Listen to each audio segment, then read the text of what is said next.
Okay. Islam the Way by Phil Bay. It is March the 5th, 2019. I'm sitting here with the monogram at Whole Foods. A few things happened while I was sitting here. First of all, I was telling Imani, when you are when you're operating under privileges, not rights, then you have to be quiet. You can't talk about being among a telepathic community, okay? Because if you chose to relinquish your rights, that means you're not trying to get back into the constitutional fold. That is Amendment 1 and Section 1 of the 13th Amendment with 20 sections. Amendment 1 is connected to the U.S.A. Constitution of 1787. That's the Bill of Rights. And then Article 1, Section 1 of the 13th Amendment, 20 sections, that was ratified November 18th, 1865, then you have to shut up, okay? Because you relinquish your rights. This is how they are able to take guns away from citizens, because if a citizen is not in a constitutional fold, they cannot have a gun privilege. They use that fact to take guns away from citizens. Now, I'm not promoting violence, but it states in the Constitution that we have the right to bear arms. But if you're not in the Constitution, no fold, if you're not considered to be a part or considered to be a citizen, a true citizen, then the Constitution does not apply to you. And so that same thing goes along with speaking. Sometimes you have people who they'll walk around, they'll sense sharp pain spiritually. Excuse me, I have on my Burger King uniform still. I haven't been to the apartment yet. We came here in 8, so I still have on my Burger King uniform.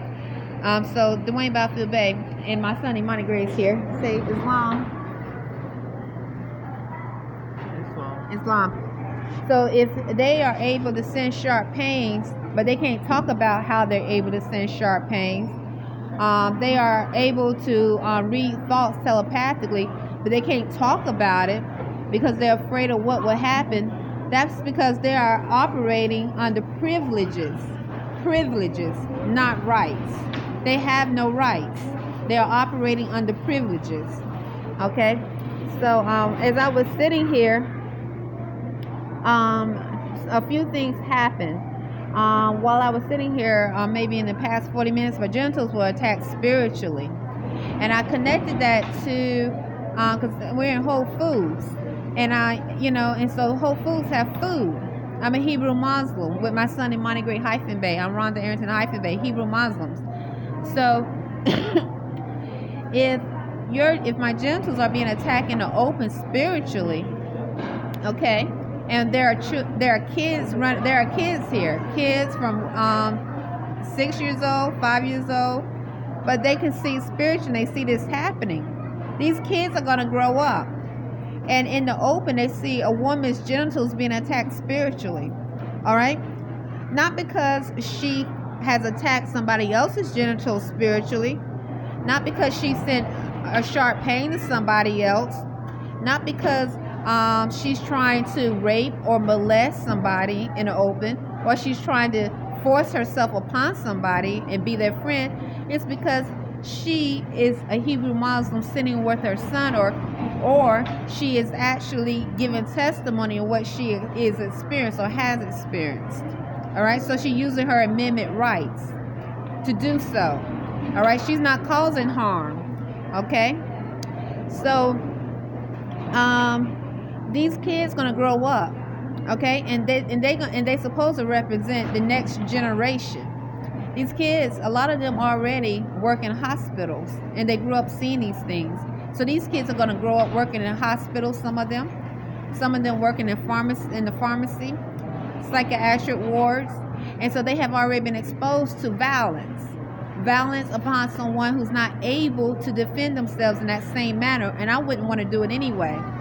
So if you are watching someone being attacked spiritually, where she or he is not defending herself in that manner, but only using her amendment rights or his amendment rights, then what will those same spirits, kids working in hospitals, when you see a patient laying down helplessly, and maybe that patient is unruly. Maybe you might want the patient to move, and the patient don't want to move. And that kid has seen these acts happen before. What would stop that kid from not doing something or causing pain to that patient, because she or he can't get that patient to do what that patient wants? Or maybe there's an organ needed. Okay, if an organ is needed and a doctor say, go ahead and kill that patient, give that patient a little bit more medicine than what is needed, what would stop that kid from doing that? Islam. Those are my thoughts, and this is dealing with spiritually and on the physical plane, because you can't tell who's sending sharp pain spiritually, but you know when someone send a sharp, when someone overdose a patient and that patient dies, and those organs are needed.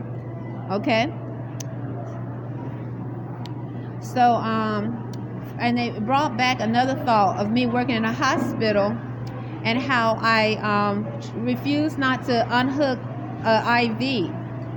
When I was working in the hospital, I refused to not unhook an IV illegally because I was told not to, and it was told to me that I was right, that I wasn't supposed to do that, because the hospital had already been sued by a patient's family because a patient died from a tech not unhooking from unhooking the IV, because it's supposed to be the nurse that do that, not the tech.